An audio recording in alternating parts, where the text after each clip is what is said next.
thank you so much and welcome to Ubuntu channel. Now, this is Meet Your Leaders on Ubuntu channel. Ubuntu channel is an online social media platform or an online channel that gets to give you the very best of what you want to see or what you want to listen to. I am your host, Lance Sanibanda, taking you on these 55 minutes of great excitement as we get to talk about the economic views, dynamics of economic growth. Now, as you know, recently there has been a debate in terms of Zambian economic growth. This is due to what is happening, the geopolitical tension that is happening between Russia and Ukraine. This evening, I have with me, of course, the guest who is renowned economist. I would love to call him that, and we'll continue referring him to that because he has added a great voice as far as the economic setup of Zambia is concerned. This is none other than Chibamba Kanyama, and we are going to look at this route. Now, remember that you can get to share this live broadcast together with your family and friends. Tell them that Ubuntu channel is live, but not only do that, tell them to subscribe, tell them to like, tell them to follow so that they can be moving together with us. Mr. Chibamba Kanyama, good evening and welcome to Meet Your Leaders. It's really an honor to host you on this platform. Lance, thank you very much. It's also an honor on my side to be hosted on this channel. Thank you very much, Lance, and all those that are watching. All right. Thank you so much. I hope to have a better deliberation as far as the economic emancipation of Zambia is concerned, looking at the debate that has gone through, especially this week when Zambia hit a single digit of inflation. Just 10 years of the rule of the UPNG, we have seen Zambia growing massively or maybe reducing on inflation rate from 24.5% to 9.7%. But before we get to that, let's at least profiling you. Who exactly is Chibamba Kanyama and what are you exactly? Let's get to start with that. Yeah, my name is Chibamba. Currently managing consultant of a company that is involved in consulting called Bridges Limited. So people can Google it, Bridges, like a bridge, Bridges Limited. And we have 22 employees, of which 18 are professionals and others are help staff like driver, janitor, and so forth. So that is the company I founded 5 years ago, the time I left from the International Monetary Fund. That's where I served as a communications advisor. And before then, I worked for ZNBC, first as Director General, until 2014 when I went to the fund. I also worked for Zambian Breweries as a Corporate Affairs Director, as well as Zambia State Insurance Corporation, more or less the same role of Corporate Affairs Director. And prior to that, I worked for ZNBC. I am a graduate of Master of Science in Development Finance. Development Finance is, we call it a branch of economics from the University of Reading, where I studied under the Chevening Scholarship. I also did mass communication at the University of Zambia with economics. And I know that's why many people ask, where do you get the economics from? Because I did mass communications as a major subject, but I also had an overload of courses in economics, which really was my desired subject, but I couldn't shift completely. I'm from Chikankata in Zambia, Mazapuka is not Chikankata district. I am now 57 years old. I have a family of 4, married to NLS nurse. My firstborn son is Victor Kanyama. He works with me here at Bridges. He's apparently the head of projects and research, a graduate of economics. And also my second-born son is Chisaya. Chisaya works in South Africa. He's a civil engineer, though his master's both done, first degree and second degree, University of Cape Town. He's a civil engineer, but his master's is in risk management. So he develops risk management tools for commercial banks in South Africa, for the company where he works. My third born son, Muchinta, she's getting into fourth year now in September, university. She's doing human resource management. And Chibamba is 11, he's 12 now. He's at Chengela School in Form 1. In Chengela and Mukush in Form 1. So that's my entire family. I think that gives you a breakdown of who I am. So Junior had to be Junior for true. He had to be the last. Absolutely. Okay, that is great. Now, for those of you that are tuning in, this is Meet Your Leaders on Ubuntu channel, and my guest this evening is Chibamba Kanyama. All right, now, for those of you that would love or that have questions as far as the economy is concerned, for those of you that have different views that you'd love to share on the program, make sure that you get to leave a comment on whichever platform that you are using to watch this broadcast. It may be on Facebook, it may be on Twitter, it may be on YouTube. Make sure that you leave a comment, share with us where you are watching us from, and we'll be glad to hear from you. Later on, we will share the link to the studio so that you can join us live in the studio and ask your burning question as far as economic growth is concerned. Now, Mr. Kanyama, let's get to talk dynamics of economic growth. Many people are just talking about economy growth, economy loss, economy this and that. People don't understand what dynamics are used or what are the dynamics involved in growing the economy of a particular nation. Let's get to go to that step by step. Thank you. I should have said that I also lecture economics for the executive management program at University of Lusaka. I do for the MBA group. I lecture economics. So because that question really takes me into the depth of economic theory. It takes you back in class. Your question is broader, but I will narrow it down to what really makes economic growth. This is about investment. Yeah, it's really about investment, private investment. And we also have consumption. You'll be surprised that consumption is part of the equation of growth because consumption has a bearing on what happens in investment. We also have government expenditure. When government consumes, government spends money, it also becomes part of economic growth. So we pay attention to expenditure pattern of government, and this is seen in the national budget. But there's also what is called net trade. You know, net trade is what you export outside your country. And the net gain, because you also import and export, so the net gain between exports and imports also adds value to economic growth. But to summarize in short, there's what we call in economics circular flow of income. And circular flow of income is made up of two key players. This really will help us to define what the fundamentals of economic dynamics. There are two key players in an economy. These two players are called the household on one hand and the firm. So the household does supply to the firm what we call the factors of production. The household is the source of land, the household is the source of capital, the household is the source of entrepreneurship skill. I forgot another factor of production, but these are labor. These are supplied to the firm, and in exchange, of course, they get rent, they get dividend, they get interest, and they get profit. So the household does supply, and the firm provides goods and services to the household. Now, it's this interaction that defines economic growth. So if you want to look at how to measure economic growth, you want to see the underpinnings relationship between these two critical players. Of course, in between there are what we call the markets. The markets are really what demand and supply. But let's not talk about that now. Let me just talk about the dynamics of economic growth. Is the interplay between the firm and the household on the other hand.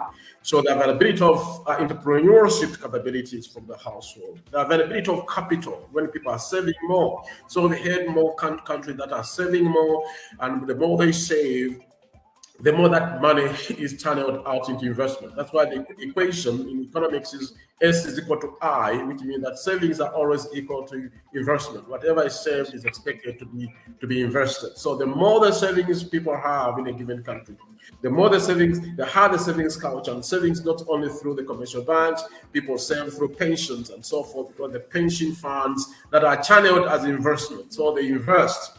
And what does the firm do? The firm invests that and it grows. So when you talk about GDP really reflects on the gross product, gross national product. This is the wealth that the firm and the household in totality will produce. This is the totality of all receipted incomes for both the firm and the household in a given year. It's a reflection of the level of activity that the country has been involved in, the level of activity that the firm has engaged in. These are companies that have been involved in production. And on the other side, the households, how much they have contributed towards that particular growth. So that output in totality. And the best way to measure output is through the purchasing that people buy. Purchasing is a reflection of output. So when you have got the receipts, those receipts, when you go to ShopRite, wherever you go, there are those receipts. Those receipts are aggregated. Aggregation means summed up together. I don't know why I'm jumped. Forgive me. Well, I'm sure my people are at work. Yeah. So these receipts are aggregated and summed up and it's captured. So you heard last week, the statistics agency did release growth at 2.2%. What all they are simply saying is this is the level of output that we captured through the purchasing, mainly through the receipted purchases. People have supplied and it has grown. And then you compare what it was like last year. So every year GDP reflects how much output has come from services. And these services are many. So the private sector or the household or the firm is categorized in different levels of output. One, we have got agriculture output. We got tourism output. We got manufacturing output. We got financial services output. We got retail. These are commercial services output. And general services, even consulting firms, which you can calculate even through VAT and everything else. The mining sector, what has been the output? The value of that output. The value is really measured at the total, the final sale. So you got all these critical players, and you want to see who among these sectors contributed more to the output of a country. So agriculture, for example, may lead, or mining has always been the higher one. Agriculture being more the second. But we've got other players like financial services and other banks have also added value to that. You're talking about other sectors like entertainment have somehow given some value to that. All sectors are summed up together to give us the aggregate demand, or if you want to put it that way, the total output in a given country. That is the GDP in short. So the GDP basically reflects the total value of output, including the net trade. What the net trade is, exports minus imports. That net gain is also calculated to give you the wealth of a country in a given year. So GDP growth rate indicates how you grew in comparison to the previous period. It can be a quarter, it can be a month, or in Zambian terms, usually we say quarter or year. That difference between how we grew last year and how we grown this year, and you do the subtraction, is the growth rate. Well, okay, Mr. Kanyama, all this sounds like somebody is in a class learning the basics of economic growth or how the economy works. Now, let's get to put it practical. We have a country that is begging for economic growth. Zambia wants to grow. It has been on a third world country for a very long time. 55 years down the line after independence, Zambia is still an economic growing country when it is one of the largest producers of copper in the world. It is one of the largest producers of timber in the world. But these economic dynamics don't seem to be adding up. They seem to be too basic. How best can we make these, which seems to be basic, academic, put them into practice that the economy starts to appreciate that? Yeah, first of all, you have to look at what they call, I'll go back again, Zambia's GDP. Zambia's GDP, not the rate now, but the total wealth at a given point in time right now is estimated at 27 billion. And the argument is we're actually 3 times bigger than that in real terms. Why are we reflecting 27 billion and not, say, 75 billion as our GDP? The reason is that much of the transactions are very informal. Most of the transactions are not receipted, they are informal. So it's very, very difficult to capture our total wealth as a country. All we are capturing is what is receipted, what we are able to account for, what is VAT'd. This is the wealth that we are able to account for. The informal sector don't pay taxes, they don't receive anything. So that is unaccounted for. And yet they're adding value to the economy of Zambia, but it's unaccounted for. The reason I've gone that far is to let you know that there is a lot of informality in our sector. The more informal your country is, the less value you find in the productivity of sectors, whether it's mining. If there's less accountability in mining, and we know that most mining companies are involved in what we call creative accounting, where they don't account for what they actually produce, and yet this money is in the pockets of people. Very few people are pocketing it, and some of them are not in the country. They are abroad in other countries somewhere, maybe they are shareholders, whoever they are. They undervalue the product, and what you're accounting for is what they have given you as the value which you should tax on. And that's why, if you remember, to address your question, government has always been awake to creative accounting. And at one time, the Zambia Revenue Authority demanded that you'll be paying your taxes, your VAT, whatever, you will not be paying it on the export value of copper. You'll be paying based on the landed price of copper. So we want to see the final invoice of the user in China, not the value you tell us when you're exporting the copper, that in this track, the value of this copper is $100,000 US. And because you are calculating the value based on your fake price, the price which is not the real final price, maybe you've undervalued the quantity. What we want to see is the final buyer, because some of the mining companies which no longer are here were exporting at a very low price to their mother company in Europe, in Switzerland or somewhere. And they undervalue the copper price. They will sell it at 2,000. They say that's the price, 2,000 per metric ton, $2,000 per metric ton, to their mother company. And the mother company will sell to a Chinese firm, which is final user, at 7,000, 8,000, the same copper. So the difference is government is lost. Now, the Zambia Revenue Authority are saying, no, we want to see the value of copper will not be calculated by your export documents. We want to see the landed price, the final price of the user. That is what we shall calculate the tax on.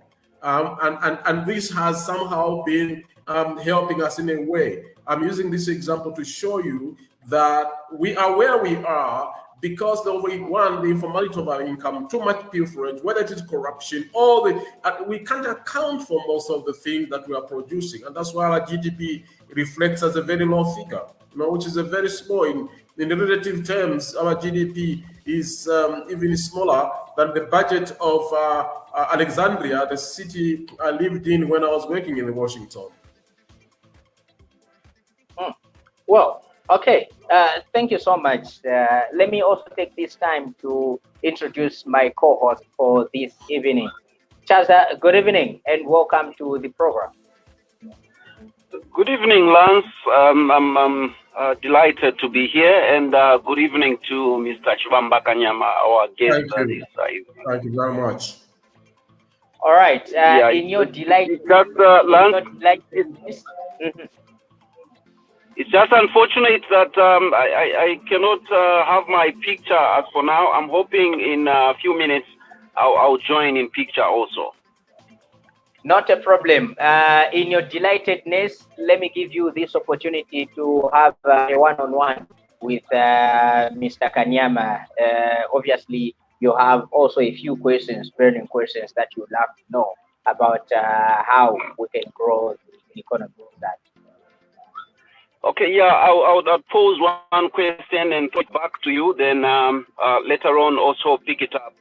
The question that I have right now regards the informalities that he has talked about, that as long as we have too many informalities of the income, then we are having a challenge in terms of development or contribution to national development. So I'd like to find out from him, what are the requisites that are needed for formalities to be actually undertaken so that we move from where we are and we take it to where it is expected to be and see development? Thank you. One way this has been addressed for some time now is to strengthen the systems of transactions, system transactions in the country. One of those is tipping. For Bridges Limited to transact now, it must be registered. Some of you, I know Lance was here when I said, excuse me, before we started the show, we were trying to look at the testing, and I said, excuse me, because we had a phone call from one of the companies which wants us to tender for something. And number one, they were asking for a registered into the system of government. We said yes. Number two, are we registered with PACRA? Are we registered? And then they want to know what is our I can't remember, we get it every often. This is a certificate, not a ticket, it's a certificate, just to remember what it is. But you need this for ZRA to know that you are a compliant taxpayer. It's not automatic that you'll be allowed to trade every time. So if you have to transact in a formal system, you must be compliant. And they have effected this system, I'm using the word system, to make sure that those who don't want to be on the formal system are forced to. If I want to deal with any company in Zambia right now, the formal companies, I must be compliant with Zambia Revenue Authority. So Zambia Revenue Authority will always give me that certificate. It's a certificate or something, I can't remember, but tax certificate. It's a tax clearance certificate.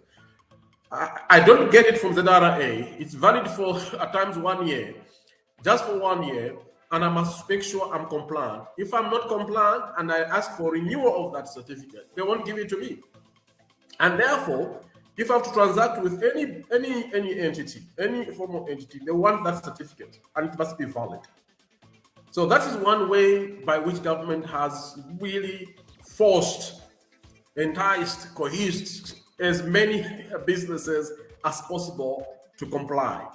But as you know, some non-compliant companies are dealing with non-compliant suppliers. So there still is a way by which they deal with each other. So yesterday I was watching the news where one, they're enhancing education. Two, they now have got a link where they can actually capture you. If you're not compliant, they're really enforcing enforcing compliance as much as they should. And I'm proud that ZNB's, our company Bridges Limited is the one which did the strategic plan that enhanced the level of compliance, and we coined the tagline, Bridges coined the tagline, my tax, your tax, our destiny. It was done right from here, where I'm speaking to you from, from this office of mine.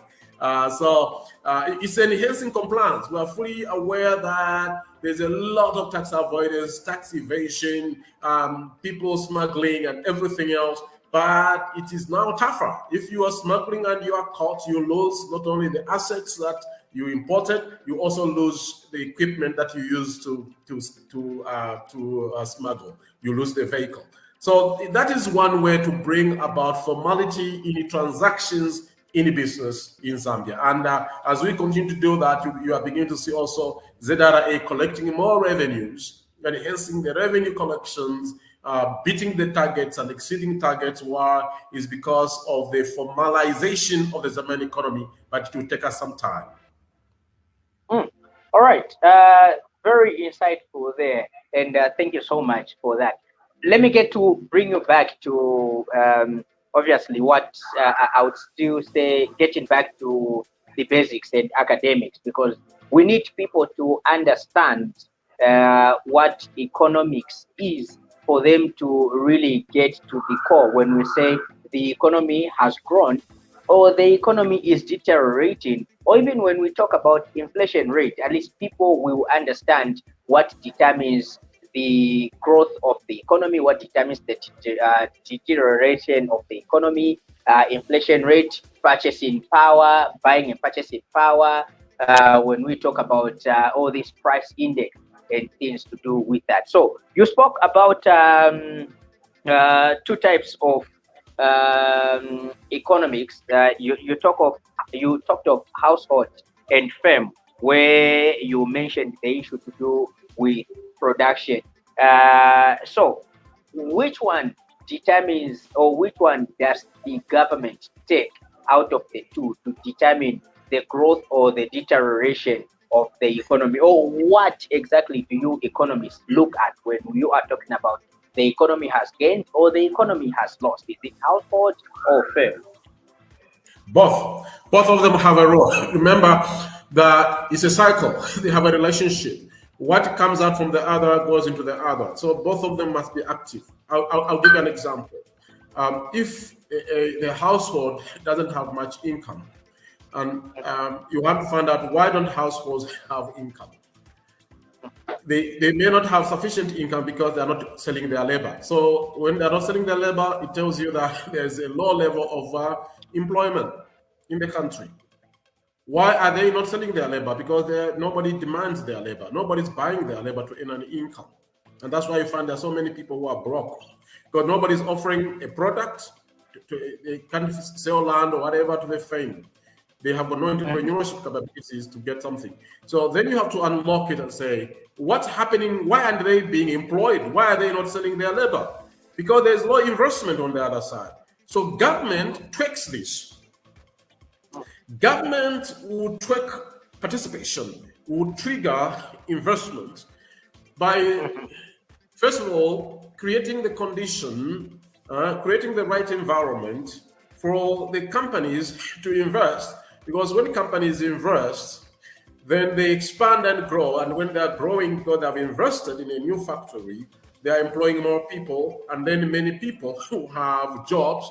And when they have jobs, they have got incomes. When they've got incomes, they're able to buy what is produced by that factory. And that factory grows again. But there comes a point where something stands still. So government's first approach to ensuring there is investment is to control the temperature that creates uncertainty, fear, and anxiety for companies not to put their money. Investment is usually long term, especially when you are talking about foreign direct investment or actually domestic investment. Is your return may be in 2, 3, 4, 5 years. So you're committing capital today for the gain tomorrow. But you want to, those who have done corporate finance, there's what we call net present value. Net present value is anticipating your income in 5 years and knowing it today. Knowing what you will earn in 5 years, but knowing it today by computing your incomes from your project over a 5-year period. And in there, you are factoring in changes. Some of those changes you factor in to determine what you shall make after 5 years is interest rate and inflation. It has been factored in. So you want to be sure that inflation is stable and at a level where you can commit money now and to not change value for your income, for your value in 5 years' time. So government targets the first big devil that affects investment, that hinders growth, that limits expansion, such that companies can employ and demand labor from the household. And in this case, government will seek to stabilize inflation, and there are many vehicles government uses to stabilize inflation, and some of them are called monetary instruments. Monetary instruments basically have to do with the central bank's role. Central bank's job is to stabilize price level of a country, okay? Price level stability. And how does that do? It has many instruments. I'll give 2 of them. The first instrument it uses is what is called the reserve ratios. Now, inflation is about too much money in the system that has got few goods chasing. So government will deliberately, in the meantime, reduce demand by getting your money. By how do they do this? They'll dictate that for every commercial bank that takes your money as a deposit, they will dictate 15% of that money is reserved, kept at the central bank. So that from every 100 kwacha that you deposit with the commercial bank, 15 kwacha is kept by the central bank. It should not be in circulation to limit money supply. So the commercial banks only have 85 kwacha to lend. When they see that there's too much money, again, inflation is high, they will increase the statutory reserve ratio to say 20, so that you only have 80 kwacha from every 100 kwacha to lend to people. That's number one. Number two, which has been very common again in Zambia, which is which everybody talked about, is called the monetary policy rate. Monetary policy rate is government's lending rate to the commercial bank, or the rate by which commercial banks lend it to each other overnight. Now, that rate it determines where the banks will want to lend, whether to government or to the public. So the higher that rate, the less the commercial banks will want to lend it to you and me for investment.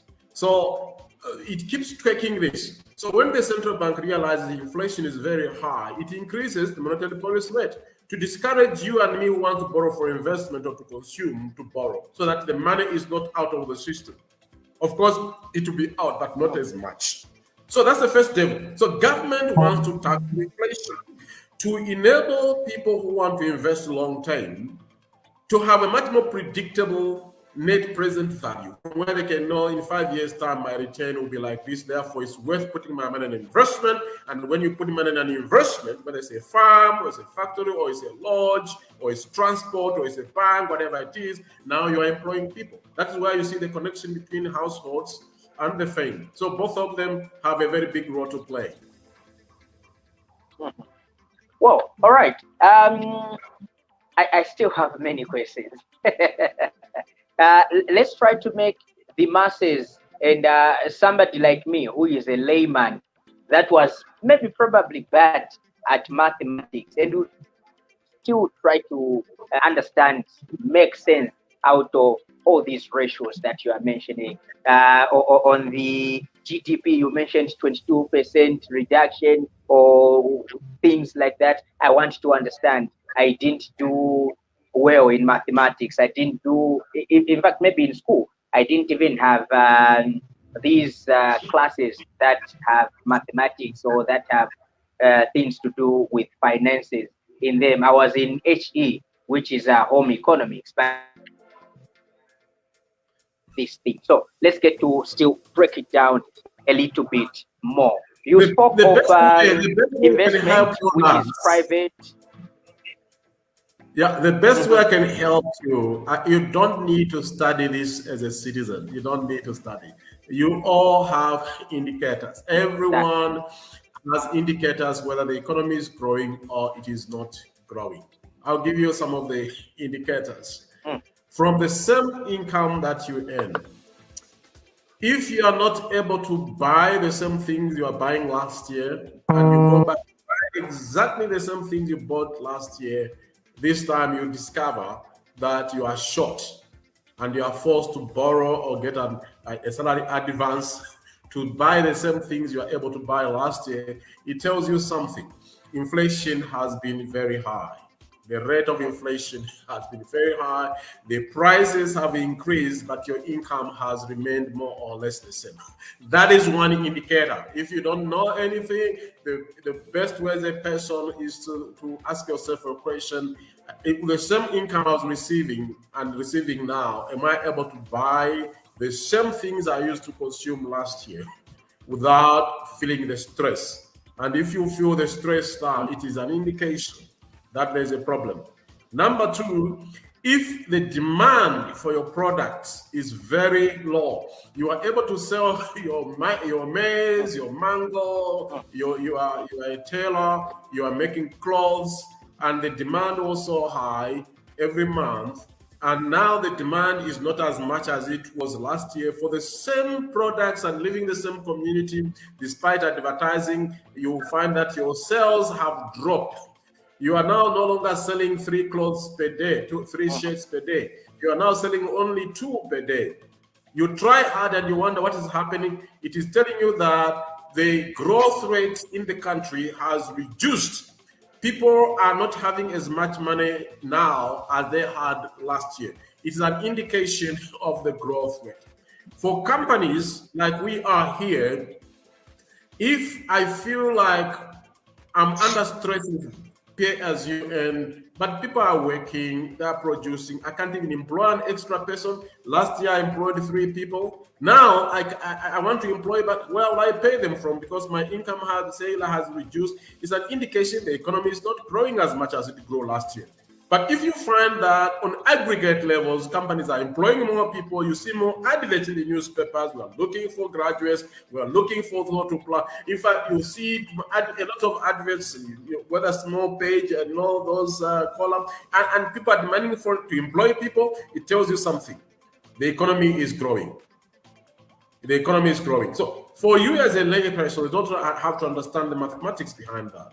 You just have to... I was joking to one family. I say, when the economy is growing, the husband and wife fight less, they quarrel less, they smile to each other more. And that is the truth. When the economy is under stress, the stress manifests itself in the home because the man knocks off and there's nothing to take home every day. And the wife now, she wants cooking oil, she can't buy it anymore, she wants some powder, she can't afford it anymore because the husband is not giving her as much as that. Now she never thought about it before, and she finds this man at the market and promising her that I'll buy you perfume. She never thought about it before. So when the economy is not doing well, normally you see that women tend to have other side girlfriend, boyfriends. Infidelity grows. I'm just using this as a social thing. She said, how do we know? There are many indicators. Whenever there's so much stress among people in families, it's an indication the economy is not doing really well. So you don't have to stress yourself by inflation rate, stress yourself with the GDP growth rate, stress yourself with the monetary policy rate or the statutory reserve ratios, whatever it could be in economic terms. That is really for the modelers. Modelers are people who work for the central bank. That's for the inflation rate people, not for you and me. For you, just look at the basic indicators. Am I able to buy the same things I bought last year with the same amount of money I had last year? No, I can't. That means there's a problem. I'm so glad you have elaborated and actually you've given us an in-depth of the dynamics and also the indicators of an economy. I'd like to find out from you as an economist where we are standing as a country. Where are we? How is the economic standpoint as a country, Zambia? Right now, we are still under some very serious stress because of the debt overhang. Debt overhang means that we have serious obligations that are impacting on our revenues. We have about 45% to 50% of whatever we make as a government in terms of tax revenues and other sources of income as a government. 45 to 50% of that amount of money has to go towards external debt servicing. So you have got needs in the hospitals. You want medicines. You are looking for infrastructural investment. In my village in Chikankata, the road is so bad. We need government to put in an investment. You are looking for some support of government. Well, education is now free, but recruitment is too slow. We can't employ many people. The government is really trying hard. This is an indication that your debt is stressed. And when you are in debt, your options to support your economy and your people are significantly limited. So this is where we are in short. The debt stress is giving us problems. That is why all our eyes are focused on restructuring this state. Not that we want it cancelled per se. If we did get it cancelled, we'll be happy. But we want this debt to be postponed in terms of repayment, to give us sufficient breathing space, so that whatever we make in revenues goes into infrastructural investments, goes into buying medicines for the hospitals, goes into security arrangements, goes towards expanding the civil service, public service, goes towards filling all amenities that we need, dismantling areas, huge areas for pensioners and everybody else, creating suppliers to government. We can't meet all those obligations until we have sufficient reserves, sufficient funds from the same taxes. But as long as we are going to pay, we have defaulted on the Eurobond. The last default was in November. As long as we are defaulting on these coupons for the Eurobond, the risk profile for Zambia is increasing. So this government is doing its real best, and I value the level of discipline by the Minister of Finance. People are saying there's now more money in the country. We have to pay that price for now to stabilize the economy and at least bring some level of stability and the confidence for investment so that we can grow. Thank you so much, Mr. Chibamba Kanyama. For now, I would invite the participants to actually come through, those that can join us live right here. And I would also request our director to bring the messages. I saw Lawrence sent in a message so that those that would like to ask our guest can definitely get to do so or get to participate. Our director, please bring the messages on the screen.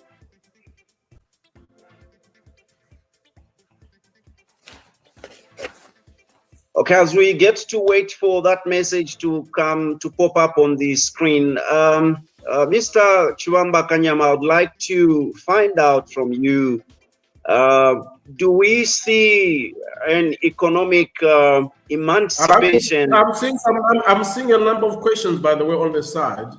The chat side, I'm seeing questions here. There's even one here. How far are we from manufacturing our own food from the crops we subsidize through FISIP and body in that aspect? Okay. Now, this, by the way, this is a very important question because it answers one critical question. What do we do to unlock this economy? It's value addition. Really a value addition.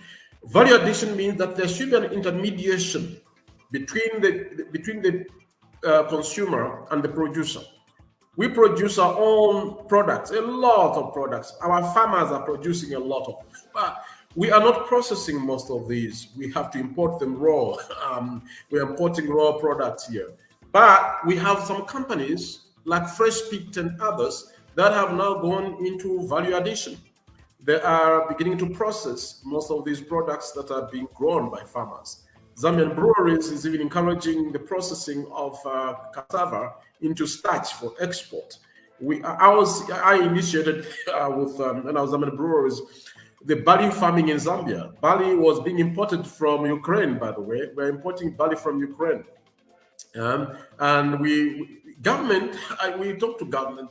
Why don't you give us some incentive to grow this industry by reducing excise duty on beer from 75, 60 to regional parity of 40%. Minister of Finance, we negotiated, and he gave us a condition that I'm going to reduce this, provided you can start growing barley in Zambia and begin to process it. So by 2017, the maltings plant was being launched. So not only are we now growing barley in Zambia, self-sufficient, we are also malting our own barley, and we're in a position to export it. So value addition is critical. And many entrepreneurs today should be able to say, where can I add value? Value addition can happen in a lot of things, whether it's cotton, whether it's animal skin. I was in Finland now. Value addition there has really expanded to waste material. There is no Chingwere dump site there. Why? Is because trucks that get all this dump, there's other trucks waiting for the dump to go and reprocess. It's value addition. This you are adding value to products, and you are encouraging the farmer to grow more and expand more, because value is not in the raw material. Real value for the entrepreneur is in the value addition. We even sponsored some, the pension fund when I was at Zambia State Insurance Corporation. We financed Zioko. Zioko was producing Orison. Orison was a liquid which is coming from paprika. This place just near Lusaka here on the eastern side of Lusaka. What is this place here where Mariteta and the Minister of Health comes from? Just nearby.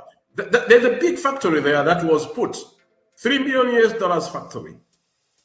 And that factory was to produce Orison with demand. How did we finance that project? Well, there was a demand already, what we call the locked-in buyer. There's a term we use in business, which is an uptaker. It's called uptaker. Uptaker means that somebody buys what you're going to produce ahead of time before you even produce it.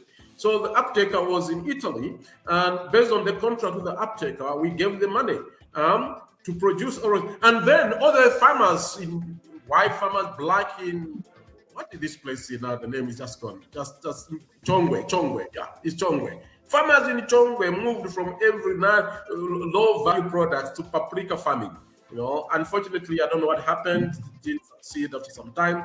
But that is the kind of investment that we need in Zambia, to be able to value art and create jobs. These are real jobs because they are not only for part-time workers, they are also adding value to professionals who graduate from universities with degrees in chemistry, degrees in food science, and engineering, everything else is put together.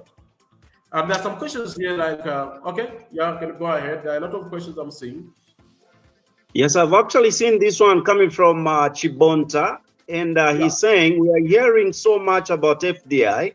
We also see so many foreigners even doing basic things as grocery sales in the compounds. How can a youth survive? Competition is high.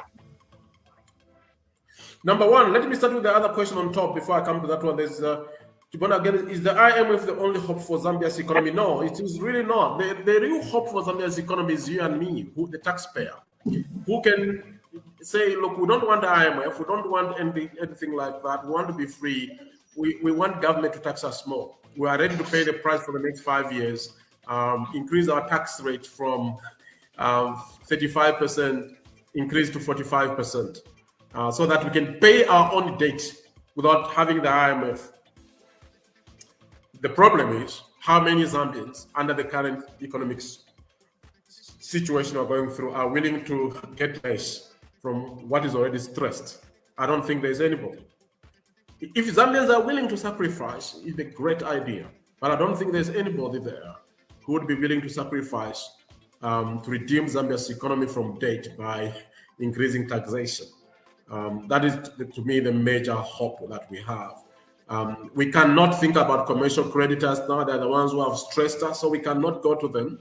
If there are citizens who are able to pay for Zambia's debt and lend at lower cost, that's okay. But the IMF really is coming in as the best option at the moment because it comes with two opportunities. Number one is that it helps to build confidence of the creditors, because all the creditors are saying we are ready to postpone your debt repayment plan, provided the IMF is coming to help you put your house in order, which is through a program. But this program will be financed. We do have some. Good afternoon, Mr. Chibamba. Mr. Kanyama. Yes, sir. Good evening. How are you? Very good, sir. How are you? Thank you. Well, elaborate, and this is the talkings that we need as the Zambians and the youth in particular, who are the engine in driving the economy of this country. Let me try to look at what you have said in terms of raising the tax rate, in terms of ensuring that IMF for real is not the answer to the challenges that we are facing as a country. But a deliberate policy, I think for me, you have talked about value addition. This has been a song by you economists. This has been a song even from the previous regime, and we are singing it now. Let me maybe take this opportunity to thank the president for the initiative of coming up with a ministry that is going to deal with the entrepreneurship, the SMEs. A country without SMEs is a dead one. You can't actually revamp the economy without making policies that support the SMEs. And in your elaborations, you have talked about Chongwe, where people used to do the paprika. We also had one of the former ZESCO managing director in Mansa, who was also dealing with the same paprika. Alas, he died. That now we have got the former RDA, who is dealing with the avocado. Okay. And now, what is the challenge that we have? What we are having right now is the issue of policy. We have got a very good paper as a country, but implementation is a challenge. How I wish, like the song that has been preached, has been sung by the president, to say all these chain stores should allow Zambians to produce, to give them the food that will actually plow back in the economy, because I'll pay tax. I'm ready to form a cooperative and deal with paprika, knowing that there's a market. And by doing that, we know that not only the market will be found, there will be job creation. Therefore, pay as you earn. But the challenge that we are having again, how are we going to make sure that this ministry that has been created plays a pivotal role in ensuring that a vision for the president has been realized? Because we are Zambians who are going to pay the same debt that we have accrued, no one else. And if the ministry and the president can come and say, okay, let us suffer for the next 3 years, I think any meaningful Zambian and the youth can agree to that. Value addition is a key. I'll cut you short. I'm sorry. I believe that our guest has actually gotten the question. Mr. Chibamba Kanyama, I would like to add, is it 2 more messages so that you can take them at once? Chibonta is also saying, good evening. Is it possible to issue another Eurobond with better conditions to pay off the bond maturing this September? And another one says,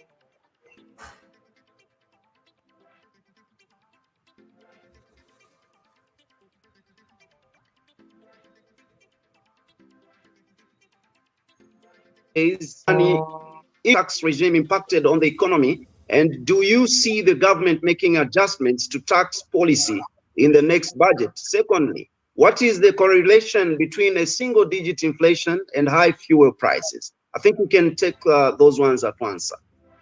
Yeah, thank you. At one point, I lost the signal, but I'll try to get where the questions as you asked them. The contribution that was given earlier, that was fantastic. Analysis on value addition, I can't say any more than that. Just to assure you that the Minister of SME is a very passionate individual who is currently putting a policy together. I'll be meeting him possibly this week. I just wrote him a letter today. I have met him, but I'm going to introduce to him the new board for Zaksimba. I'm the chairperson for the trustees for Zaksimba, with the Zambia Chamber of Small and Medium Enterprises. We just put in a new board and want to go through how these SMEs can participate in the economy. We've got ideas about it and want to see how we can get them on board. On the question of can we issue a Eurobond to finance another Eurobond, it depends on the market dynamics. Now with the war in Russia and Ukraine, the interest rates are really very high. So with our risk profile, you pay a premium for that. Yeah, you are better off negotiating with the same creditors that you stagger your repayments into the future, because they know we have defaulted. So whoever comes on board will really price that asset very high to the point where we will strangle the future generation. It will be far higher than what it was 10 years ago when we procured the Eurobond. So it's a question of saying, should I finance my loan with a microfinancial institution with a Kaloba? That's how it goes. I don't think it would be reasonable to go there because the interest rates right now in the global market are very, very high. The American economy is going through high inflation rate, which is unprecedented in a long time because of the same war and other things. So the interest rates are getting really high because the Federal Reserve is trying to bring down that rate of inflation. And the only way is to increase interest rates. That's what it's doing. So if you are to borrow money now, it will be very, very expensive to refinance the loan. There was another question about the link between single-digit inflation and high fuel prices. Now, the major thing, let me answer this question. I know it has been asked many times. It's really about inflation rates, the rate at which inflation is rising. And I'm imagining if government had not put in policies to control the rate of inflation, with the high prices of fuel right now, things would be really bad for Zambia. Would be very, very bad for Zambia with the high price of fuel. But they have been moderated. That impact, though it is there, the prices are still going up by now 9.something%, but they're going up, but at a lower rate. So that even if the price of fuel is going up on the global scene, impacting on our own fuel, the level of impact is kind of compromised because other products are not increasing at the same level. Other products like food is not increasing at a higher rate, and that is kind of moderating the inflation rate. Otherwise, it would have been bad if government had not come in with some measures to control that. Yeah. There was another question I can't remember that in between there. There was a question of government reducing taxes. That one I missed it because the link had gone off. However, I don't foresee this happening now. We are looking for money. Remember that government has lost income through the mining concessions on non-deductibility of income taxes for mineral royal taxes. So that income has been lost somehow to encourage expansion in mining sector and to bring kind of parity in tax levels in the mining sector at a global level. But we are losing out on revenue anyway. So I don't really see this new government under the circumstances saying, can we lower further the taxes? Whether there are income taxes. In fact, income taxes were reduced from 35, I think, to 30% last budget year. So I don't see that happening in this budget year. They may increase non-taxable band slightly higher to cushion those who are receiving less income. That I'm anticipating may happen, but not overall reduction tax. This government is focusing on reducing duties and taxes where they feel they can grow the economy, where they can encourage investment. So wherever they see an opportunity to encourage investment, like the way they saw in the mining sector, as well as in the tiling business to do with Makopo, where they see that we can actually grow this area and create jobs, they can give concessions by way of reducing taxes, where they see there'll be growth. Yeah. All right, we had participants that would like to join us live on the set. Our director, please bring her in. Himba can come through to participate right here. As we await that, Mr. Chibamba Kanyama, we are actually transitioning from one government to the other. And as far as economic development is concerned, I think it starts with policies, because what the government wants is actually emphasized in the policies. So looking at what the deliberate policies the government has come up with, as an economist, what do you think? Are we in the right direction in ensuring that we realize economic development? Yeah, I think most of the policies right now are benchmarked on getting relief on debt. I think that is what everybody's focused on. We haven't really seen any new groundbreaking policies under the new regime, and that's what personally I'm advising government on, that we need some groundbreaking policies that will be far different from the previous regime, not in everything, but in some of the areas. So the only significant area of policy I've seen is the creation of new ministries where new policies are going to emerge. So you begin to see SMEs, green economy, technology, getting a new dimension of what should be happening in Zambia, encouraging investment in these areas, SMEs, technology, and ICTs, as well as green economy. So that to me is a great step that should see us doing better. But I haven't really seen anything. Well, mining, yes, mining policies have come out very strongly. That pronouncement to me, though people don't like it, many people are not happy with it. It's leading to revenue loss. It's a good policy in my opinion, because it will encourage investment to expand output from the current average of 890,000 metric tons output per year to 3 million in the next 10 years, which would be incredible. So that's a great one. But I still want to see something significant in agriculture. I want to see something significant in tourism and manufacturing itself, which we have been talking about here. If we can have something really strong and sound. There's even a question about FDI by Mr. Chibamba here. We need domestic investment too.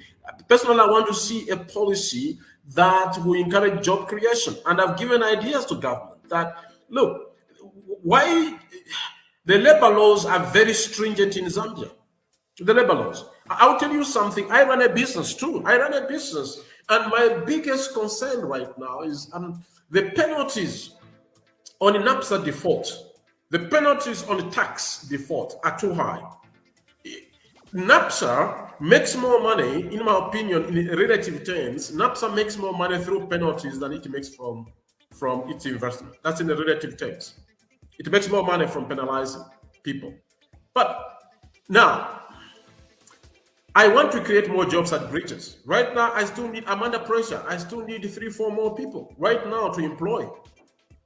But the challenge I have is if the economy dives at some point and I don't have much business, what do I do with the employees? I can't lay them off because you can't just lay them off, you're penalized. And if you default with an NAPSA, because now you are cash trapped, your liquidity is compromised because of the economy now, they will penalize you. If you owe 13,000 kwacha, by the end of a period of time, you'll be owing NAPSA 90,000 kwacha, of which only 13,000 kwacha is the principal. The rest is the penalty. So companies are scared. Even if they are able to employ people, they worry a lot that the moment you employ and the economy goes bad and you default with NAPSA or ZRA, you are in trouble. You are better off not employing. So I've said to government, relax the penalties. It's a policy pronouncement. Relax the penalties. And my suggestion to government is the penalties should be there for defaulting, but they should be equated to the treasury bill rate. So that when you default, NAPSA will say, look, that money you should have given us, which have invested in the treasury bill, you didn't give it to us, so we shall take you like you are the treasury bill. So they should charge you the rate of treasury bill. So that at least it's manageable. It's okay. Not the rate at which they're punishing companies today. It's suffocating the economy. We're not creating jobs because companies are scared of employing people. Just for that one reason. So we want to see clarity of policies, and I would really love this government to quickly speed up policy reforms. IMF is coming up with advice on what policy reforms we need to make. Some of them will be kind of nerve-breaking, but we need to make those policies so that we can release this economy and put it back into economic growth trajectory. So I'm putting myself there to help where I can. Thank you. Mr. Chibamba Kanyama, where do you see Zambia's economy at the rate that we are moving, say in 5 years' time? It will be far better. In 5 years' time, it will be reformed. In 5 years' time, we'll be creating jobs the way it was in 2008, We'll be talking about a growth rate of 7%. There will be heightened confidence in the economy. Already is increasing. Italian president has arrived today. You're seeing more. I had a meeting with one high commissioner from the eastern countries last week on Friday, and he was complaining that, look, the government is so much pro-Western. What about us? We're able to come into Zambia and invest big time too.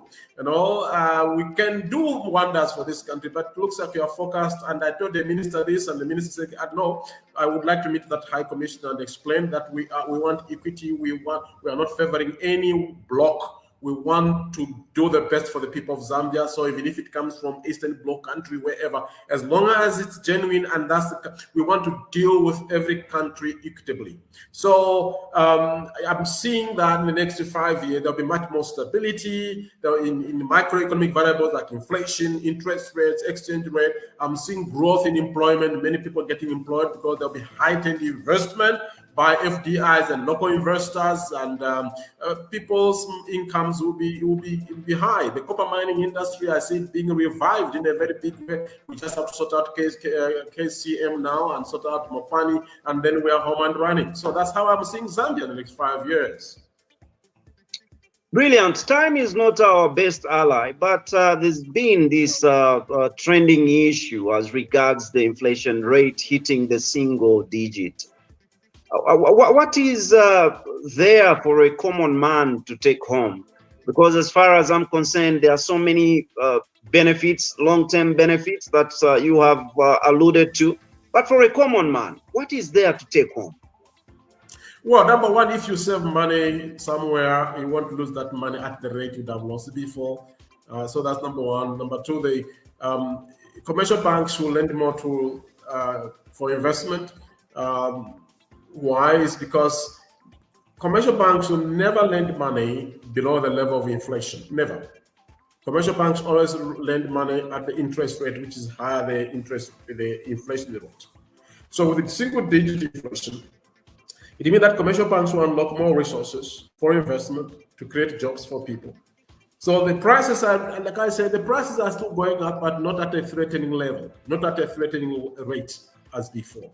That stability is important for stability for investment. It's very important for economic power, for the pocket power of individuals. Because you know that if eggs were selling at 50 kwacha last month, the increase now because of the rate, the increase will just be 1 ngwe or 2 ngwe. It will be 50 kwacha, 24 ngwe, okay? Because the rate has now reduced. It is still within the margin. But it has gone up from 50 kwacha. It has not gone from 50 kwacha within 1 month to 50 kwacha 10 ngwe. So there's an increment of 10 ngwe. So that's what it may imply. So you are not worried now that, now when I go back, prices are always going up. So you will notice they are going up, but you won't even notice because the rate at which they are increasing now is so small. So small. Yeah. Thank you. Mr. Chibamba Kanyama, it's been a great time having you here on our Ubuntu channel. We are profoundly humbled and highly indebted to you. And certainly we'll invite you some other time. We greatly appreciate our viewers out there. We also appreciate you for your time and your participation. This is Ubuntu channel. You've been listening and watching Meet Your Leaders this evening. God bless you all. I've been Chaza and my co-host Lance. Till next time, we leave you. Hi.